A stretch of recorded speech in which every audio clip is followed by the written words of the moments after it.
లోక కళ్యాణం కోసం బోగర్ అనే సిద్ధయోగి 3000 సంవత్సరాల క్రితమే చైనాలో 1000 ఏళ్ళు బోగెన్ అనే పేరుతో ఉండి అక్కడి నుండి భారతదేశంలోకి వచ్చిన వెంటనే ఆ అడవుల్లోకి వెళ్ళి అక్కడక్కడ ఆ పరిశోధనలు చేసుకుంటూ ఒక్కొక్క ఆలయ సందర్శనం చేసుకుంటూ అప్పుడు ఆయన ఏంటంటే ఒక ఆలయ నిర్మాణం చేయాలి అని పళని కొండపైన సుబ్రహ్మణ్య స్వామి సాక్షాత్కారం అయితే నవపాషాణాలతో మానవాళికంతా సేవ చేయాలి, ఎప్పటికీ వాళ్లకు ప్రపంచంలో అతి ఉన్నతమైనది ఆరోగ్యం, ఆ ఆరోగ్య భాగ్యం ఉంటేనే చాలు. సుబ్రహ్మణ్య స్వామి అనుగ్రహంతో వాళ్లకు ఆ ఆరోగ్య భాగ్యం కలగాలి.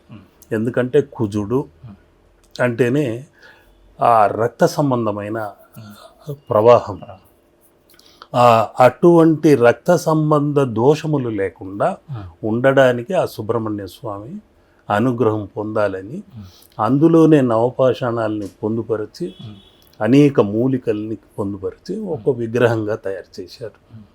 రాబోయే ప్రళయం ముందుగా గ్రహించి ఇటువంటి నవపాషాణ విగ్రహమే మరొకటి కుజగ్రహంలోనూ పెట్టాడు.